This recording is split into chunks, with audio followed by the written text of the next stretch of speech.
हाथ जोड़ के निवेदन है कि राष्ट्रहित, देश और राष्ट्र प्रथम पहले है।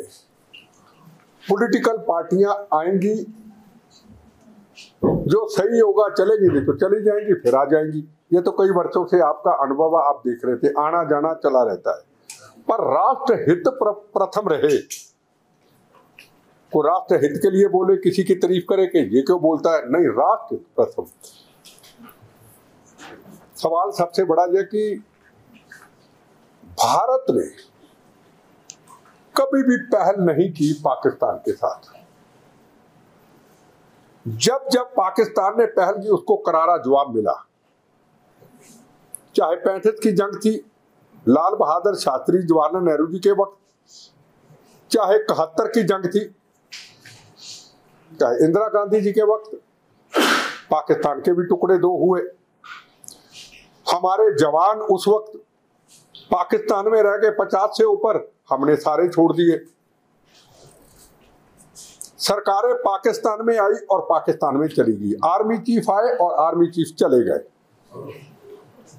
पर जो समझौते हुए, चाहे शिमला समझौता हुआ, चाहे पानी का समझौता हुआ, वो समझौते रहे, पर अमल क्या हुआ ये कभी हमने किसी के सोचने की कोशिश नहीं की। पाकिस्तान ने कभी पार्लियामेंट की घटना की, आईएसआई ने कभी 26/11 की घटना की, कभी पूरे हिंदुस्तान में दिवाली के दिनों के ऊपर माँ बाप बच्चों के पटाखे लेने जाते थे, मिठाई लेने जाते थे, उनकी डेड बॉडी उनके बच्चों के सामने आती थी। दिल्ली सरोजनी नगर में, बॉम्बे के अंदर ट्रेनों में माँ बाप बच्चों के लिए रोटी कमाने जाती थी, उनकी डेड बॉडी बच्चों की आती थी। मैंने कई बच्चों को अडॉप्ट किया है। जयपुर के अंदर एक दिन के अंदर 120 लोगों का शहीद होना, पूरा हिंदुस्तान दहलता था। किसी माँ को ये नहीं पता होता था मेरा बेटा घर से गया है, बेटी गई, पति गया, शाम को 5 बजे वापस आएगा या नहीं आएगा, ये हालात थे। और इस हालातों के बीच में हम गुजरते रहे कई साल। और हमारे फौज के जवान, आज भी मैं अपने फौज के जवान के परिवार के घर में मिलके आया, उनके पिताजी भी फौज में थे।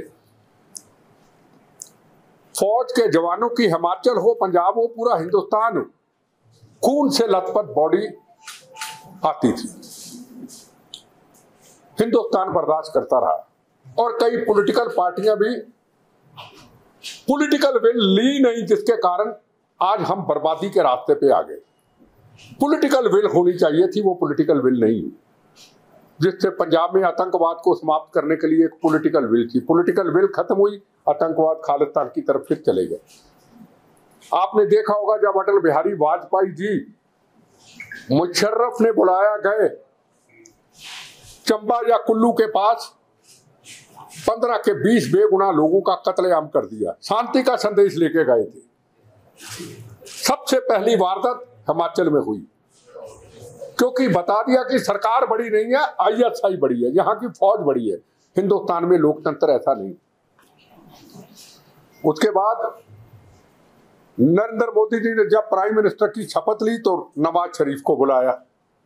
हम कहते थे कि नरेंद्र मोदी जी आएंगे, पाकिस्तान से पूरी दुश्मनी लेके इनका सफाया करेंगे आतंकवादियों का, पर उन्होंने एक शांति का, मानवता का संदेश दिया। पर पाकिस्तान अपनी हरकतों से नहीं हटा। फिर दुबई से पाकिस्तान गए, हम लोग नाराज थे कि दुश्मन देश उसके घर में चले गए, और जहां है ही आतंकवाद की फैक्ट्री, कैसे चले गए, जिंदा कैसे लौटेंगे। खैर जिंदा वापस आ गए, पर पाकिस्तान फिर नहीं हटा। और मैंने ये पहले कह दिया था कि चंबा या कुल्लू की तरह जिस तरीके से वाजपेयी गए थे हमला हुआ, कोई ना कोई हमला हुआ, वो हुआ। दीनानगर और पठानकोट की घटना हुई। पाकिस्तान अपनी हरकतों से नहीं हटा। उसके बाद गोली का जवाब गोली। फिर पुलवामा में हमारे 42 जवानों को शहीद किया। इलेक्शन सिर के ऊपर थी, फैसले लेने बड़े कठिन थे, पर हमारे जवान एयर मार्शल उस वक्त धनोआ जी की रहनुमाई के जरिए 15 मिनट के अंदर आतंकवादियों के कैंपों को तबाह करके 15 आतंकवादियों को सुआ करके वापस आए। और उसके बाद 370 धारा हटा के उन शहीदों को श्रद्धांजलि दी गई। जो 42 जवान सीआरपी के शहीद हुए उनको श्रद्धांजलि दी गई। हटी वहां पे 370 धारा, ना गोली चली, ना बम चला, ना फसाद हुआ। तिरंगा झंडा एक, संविधान एक, कानून एक। महबूबा कहती थी अगर तिरंगा झंडा लहराएगा तो कश्मीर पाकिस्तान में होगा।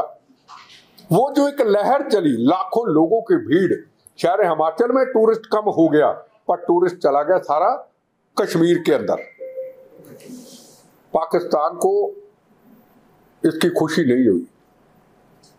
पाकिस्तान का जो इंटरनेशनल मुद्दा था वो समाप्त कर दिया उसने। एक इंटरनेशनल मुद्दे को, कश्मीर को करने के लिए जब उपराष्ट्रपति भी आए हिंदुस्तान के अंदर, अमेरिका के, और नरेंद्र मोदी जी सऊदी अरब गए मानवता का संदेश लेके। हिंदू, मुसलमान, सिख, ईसाई हम एक हैं। मुस्लिम कंट्री में गए, व्यापार के ऊपर कई चीजें का संदेश देने के लिए गए।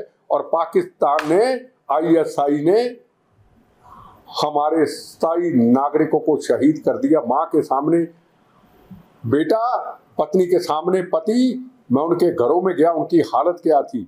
और एक पत्नी के सामने 4 दिन पहले शादी, लाल चूड़े को भी तोड़ दिया, संदूर भी उसका उतार दिया। यह हालत थी सिर्फ इंटरनेशनल मुद्दा बनाने के लिए कि कश्मीर मुद्दा है।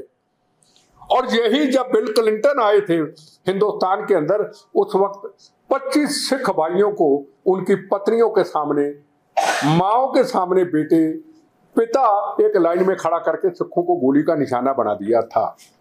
तो हिंदुस्तान क्या करता? कितनी देर तक हिंदुस्तान बर्दाश्त करता? पाकिस्तान पे हमला हुआ, उनके कैंपों को तबाह किया, उनके एयरफोर्स के जितने भी स्थान थे उनको तबाह किया, अजहर का पूरा परिवार खत्म किया। जो 26/11 की घटना, जो पार्लियामेंट की घटना, जो दिल्ली में ब्लास्ट, जो कंधार का मास्टरमाइंड, उसको जिंदा रखा। मैं कहता हूं बिल्कुल अच्छा रहा। वो जिंदा देखेगा कि मेरा परिवार खत्म हो गया, मेरी गंदी हरकतों से मेरा परिवार तबाह हो गया। बिल्कुल सही है, वो जिंदा है। बाकी जो बचे हैं, हमें उम्मीद है हमारे प्रधानमंत्री जी के ऊपर, फोर्सेस के ऊपर, फौज के ऊपर जो है, इनका फैसला भगवान करेगा। जिन्होंने काराना हरकत की है वहां पे, इसका फैसला भगवान करेगा। भगवान पे पहुंचाने का काम हमारी हिंदुस्तान की फोर्सेस, हमारे प्रधानमंत्री करेंगे। इनको वहां पहुंचाएंगे, फैसला भगवान करेगा। पाकिस्तान का जो जवाब आया, हमने मानवता के हमला नहीं किया, फिर कह दे ये बार बार नरेंद्र मोदी जी का, मानवता पे हमला नहीं हुआ। आम पाकिस्तानी नागरिक, उससे हमारा कोई झगड़ा नहीं। हम भी कहते हैं हमारा किसी से झगड़ा नहीं। इंसान है हम, उधर है या इधर है, इंसान है। जिन्होंने गलती की उनको मिट्टी में मिलाना है। पर पाकिस्तान ने इससे उलट किया। जो जवाबी फायर किया उसने, कई ऐसे गांव में गया मैं, पंजाब के अंदर, अमृतसर के अंदर, 10 किलोमीटर गांव, 15 किलोमीटर गांव, 5 किलोमीटर गांव, वो ड्रोन आए, वो हथियार आए। जब उनको मैंने देखा, गांव वाले से पूछा, एक्सपर्ट से पूछा, अगर वो चल जाते तो पूरा गांव का गांव तबाह हो जाता। पर हिंदुस्तान के अंदर सुदर्शन चक्र S-400 जो हमने अपना हथियार बनाया, पहले लोगों से लेते थे, प्लेन लोगों से लेते थे हथियार, दूसरे कंट्रियों से, अपनी मेहनत से हमारे जवानों ने बनाया। उसने पूरा, चाहे हिमाचल हो, चाहे पंजाब हो, चाहे जम्मू कश्मीर हो, चाहे दिल्ली हो, चाहे सिरसा हो, हरियाणा के अंदर दिल्ली जाने वाला बम उसने रोक दिया। ये हमारी हिंदुस्तान की जीत हुई, हमारी कामयाबी हुई। जो शहीद हुए उनका हमें अफसोस है। पर आप ये पूछेंगे आप पाकिस्तान का इलाज क्या है? पानी उसका रोकना चाहिए। ये हमारे लिए पानी नहीं है, ये हमारा खून है। जो वो कहता है ना, बेनजीर भुट्टो का बेटा, खून की नदियां उनको तेरी ऐसी की तैसी खून की नदियां। जवाब तुमको दे दिया, ये पानी नहीं है, यह हमारे रगों में खून है। पानी पाकिस्तान में नहीं जाने देंगे। आज अफगानिस्तान में भी कह दिया पानी नहीं जाने देंगे। तरसाएंगे तुमको पानी के लिए। तुमने हिंदुस्तान के अंदर मानवता को ISI वालों मारा है, जितनी देर तक पाकिस्तान के आम आवाम को हम सड़कों पे नहीं निकाल देते, परेशान करके, पकड़ो ISI के दफ्तरों को घेरो, पकड़ो हाफिज को, पकड़ो अजहर जैसे लोगों को, जिनके 4 आदमियों ने पूरी दुनिया में तबाही मचाने का काम किया, चाहे पाकिस्तान हो चाहे हिंदुस्तान हो। कितनी देर तक बर्दाश्त करेंगे? गोली का जवाब गोली ही दिया जाएगा। गोली का जवाब जो मोदी जी ने कहा, गोला ही दिया जाएगा। पर ये जब पहलगाम की घटना हुई, मैंने हिंदुस्तान के अंदर, राजस्थान, सब जगह पे जहां मेरे कार्यक्रम थे, सब जगह पे कहा, प्रेस को कहा, हर भारतीय को एक इजरायली की तरह सच्चा भारतीय बनना पड़ेगा। इजरायली की तरह मौत का कफन बांधना होगा। माँ हो, पिता हो, बेटा हो, बुजुर्ग हो, कहां से गोली आएगी, कहां से बम आएगी, कहां हम लिपट जाएंगे, हमें परवाह नहीं। हमारे अंदर से एक नारा होगा, तेरा वैभव अमर रहे मां, हम दिन 4 रहे ना रहे। पर आने वाली जनरेशन के लिए जो नसूर थोड़ा सा कैंसर का बच गया, 370 धारा का थोड़ा सा बच गया आतंकवाद का, मोदी जी उस नसूर को निकाल देना, ताकि आने वाली जनरेशन के लिए किसी बहन का सुहाग ना उजड़े। कोई पत्नी जिसकी शादी हो 4 दिन की, उसका सुहाग ना उजड़े, मां के सामने उसका बच्चा ना छीना जाए। आपने आतंकवाद को समाप्त किया, नक्सलिज्म को किया, हमें आपको सलूट है। पर ये जो धोखा किया है, ये नसूर अब निकलना चाहिए। चाहे पीओ के लेना पड़े, किस तरीके से लेना है वो हमें लेना चाहिए। पर उसके साथ साथ जो पॉलिटिकल पार्टियां कहती हैं कि अब मौका सही था, पीओ के ले लेना चाहिए था, मौका सही था, पाकिस्तान को बर्बाद कर देना चाहिए था, बिल्कुल सही उनकी बात है। मौके की तलाश में ऐसी कोई गलती हो, ऐसा कोई हालात पैदा हो, फिर हम उनको कहेंगे आपने तो ये किया था। अगर पुलवामा के बदले में एक भी प्लेन गिर जाता तो कहिए आपने ऐसा कर दिया। हालात और टाइम में हमें यकीन अपने प्रधानमंत्री से पूरी होगी। पाकिस्तान की ISI का मलिया मेट किया जाएगा, इन आतंकवादियों को भगवान के पास भेजा जाएगा। पर उन पॉलिटिकल पार्टियों को, लीडरों को कहना चाहता हूं, एयर कंडीशन कमरों में डिबेट पे जाने वालों को कह देना चाहता हूं, ऐसी बात करने वालों को, आओ मैं Z+ सुरक्षा छोड़ता हूं, आओ चले जम्मू कश्मीर के अंदर, आओ चले जहां जहां बम गिराए थे उन्होंने ड्रोन के जरिए, और बम्बों की कहानी, गांव वालों की दास्तान, अगर वो बम फट जाता तो, बम मिट्टी के अंदर ना जाता तो, गाय माता के गोबर में ना जाता तो पूरे गांव के गांव तबाह हो जाते। एयर कंडीशनों में बैठ करके डिबेट करना, अखबारों टीवी में दिल्ली में बैठ के बयान देना, मैं भी बहुत डिबेट पे जाता हूं, शायद मेरे से गुनाह हो जाता अगर उस गांव में ना जाता, मेरे से गुनाह ना होता अगर इस शहीद परिवार को ना मिलता, मेरे से गुनाह हो जाता अगर जख्मी एक परिवार को ना मिलता। एक छोटा सा बच्चा 8-9 साल का, हाथ में उसके बम का गोला लगा हुआ, उसका परिवार कहता, उसकी माँ, उसका परिवार कहता, प्लीज इसको ना बताना तेरा पिता चला गया, बेटे को मत बताना मेरा पिता चला गया। और हम बड़ी बड़ी बातें करते हैं। हमें यकीन है अपने प्रधानमंत्री जी के ऊपर, हमें यकीन है अपनी डिफेंस पॉलिसी के ऊपर। आज चाइना, आज अमेरिका, आज तुर्की की डिफेंस पॉलिसी फेल कर दी हमने। आज हिंदुस्तान की डिफेंस पॉलिसी के चर्चे हैं कि सुदर्शन चक्र ने तबाह करके रख दिया। जो बम दिल्ली जाने वाला था वो सिरसा में गिरा दिया, कोई बम नहीं चलने दिया उनका। ये हमारी डिफेंस पॉलिसी ने किया।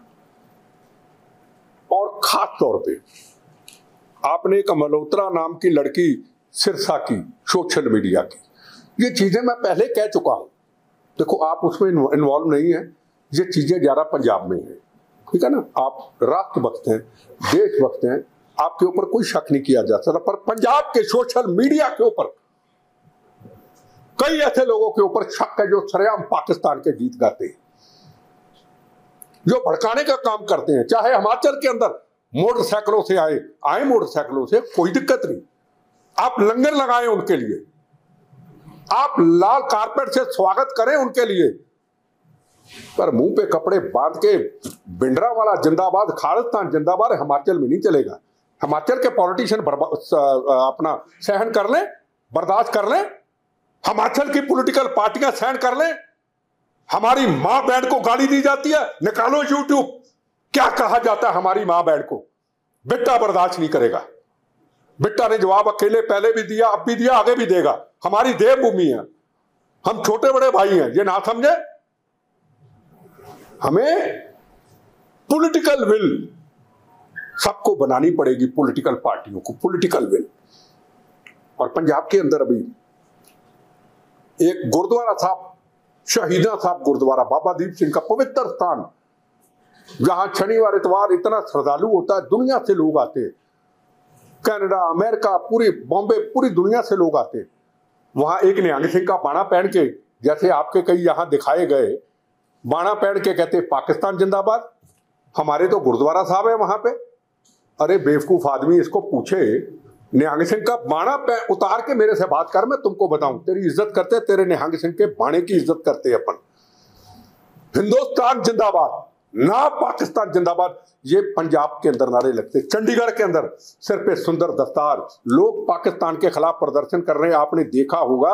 और एक सरदार साहब आते के पाकिस्तान जिंदाबाद कहने लगा, वो पाकिस्तान मुर्दाबाद कहते, जिंदाबाद। लुधियाना के अंदर किसी ने पाकिस्तान का झंडा बिछाया, अपमानित, उनको जो करना था करना चाहिए। एक फिर निहंग सिंह का बाणा पहन के झंडे को सीने पे लगा लेते।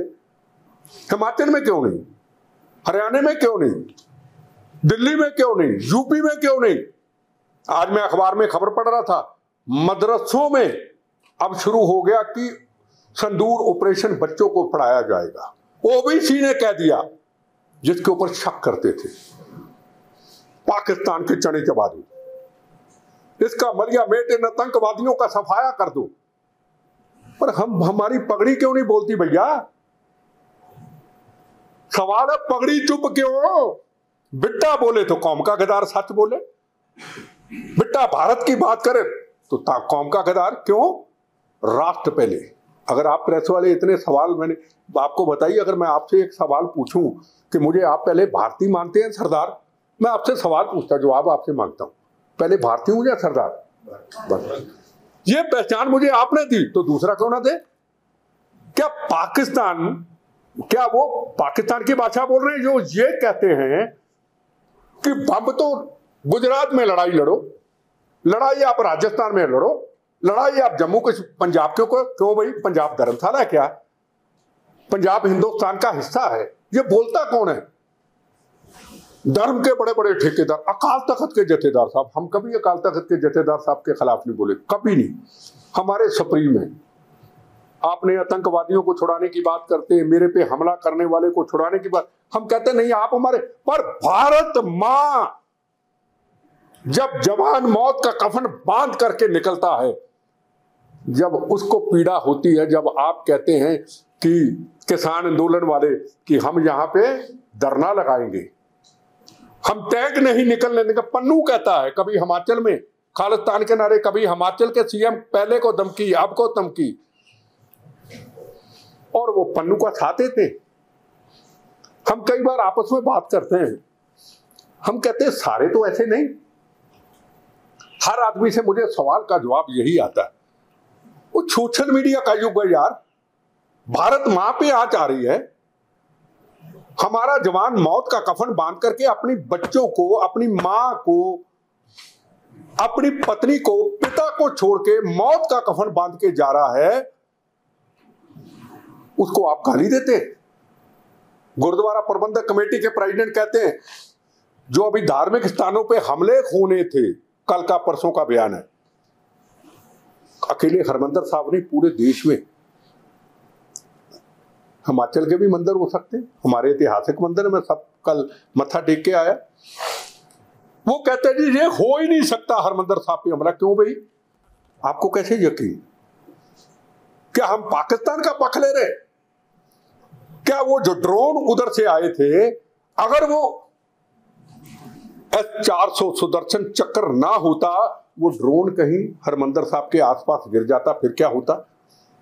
ये कहना कि हरमंदिर साहब पे तो हमला हो ही नहीं सकता। तो इसका मतलब हम अपनी हिंदुस्तान की फौज को डिमोरलाइज कर रहे हैं। और नीचे आप कमेंट्स पढ़े, जो फौज के जवानों को गाली गलौज किया गया है वो बर्दाश्त से बाहर है।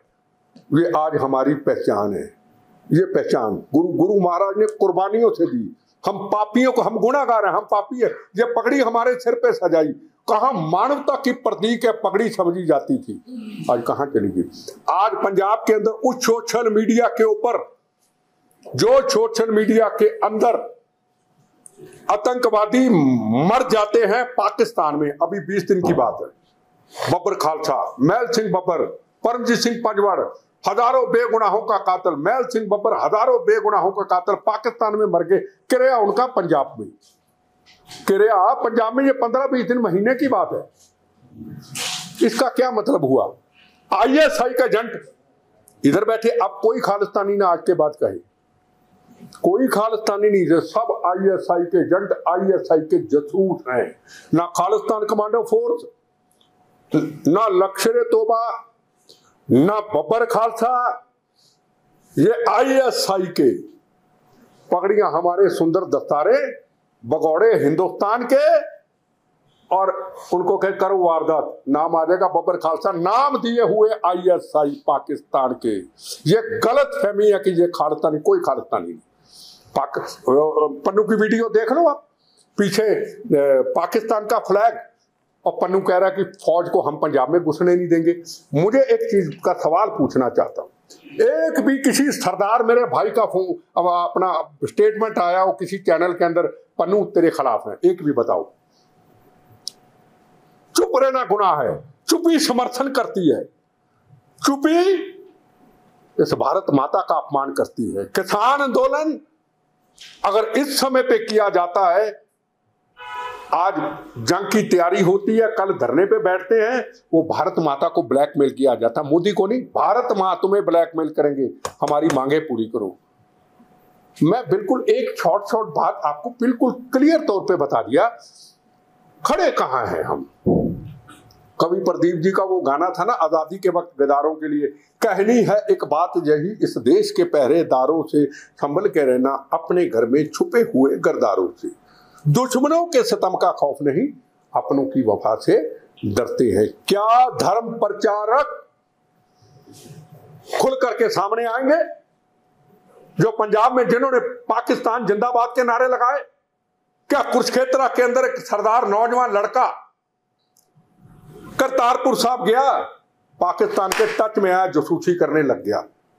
ठीक, एक गुरुद्वारा प्रबंधक कमेटी, ये परसों की खबर है, कुरुक्षेत्र में एक उसके मुलाजिम पकड़े गए जासूसी करते हुए। अरे सरदार तो कहते रहे, अरे माँ कहती थी हिंदू परिवार की, मेरे 2 बच्चे हैं, एक को मैं सरदार बनाऊंगी। अरे माँ कहती थी मेरी बेटी बैठी है, 500 आदमी बैठा है, एक सरदार साहब बैठे हैं, मुझे फिक्र नहीं। यार कहां पहुंच गए अपन? उसका कारण चुप्पी, पगड़ी की चुप्पी, फौज को गाली, हमला हो ही नहीं सकता, पाकिस्तान जिंदाबाद, हमें हिमाचल जाने से कौन रोक सकता है? अरे हिमाचल तो तुम्हारा है, हिमाचल वालों का पंजाब है, तो कोई तरीका तो हो। बिट्टा बोले तो गाली तुम्हारी ऐसी की तैसी, तुम गाली दे दो, पंप चला दो, गोलियां चला दो। यार सच बोलूं, सच बोलूं, कितनी देर हम चुप करके बैठे रहेंगे? क्या हिमाचल पाकिस्तान में है? कितनी देर तक ये चीजों को बर्दाश्त करते रहेंगे? फिर होशियारपुर में नीचे आ जाते 10 लोग दुकानदारी चलाने के लिए, खुली दाढ़ी, सजी हुई, सुंदर पगड़ी, सिक्खी स्वरूप पवित्र। हिमाचल के किसी व्यक्ति ने अगर पंजाब के किसी व्यक्ति को जानबूझ के कुछ तंग किया तो मुझे बताइए। हाँ, वो ये जरूर कहते हैं यार ये देवभूमि है, ये शांति का प्रतीक है, यार प्यार से आओ, यार मोहब्बत से आओ, यहाँ टूरिस्ट आते हैं, यहाँ दुनिया आती है, यार लोग डर जाएंगे यार। यही है ना। अब आप, मैं जो दिल की बातें कहनी थी कह दी, अब एक एक करके सवाल पूछो, मैं जवाब दूं।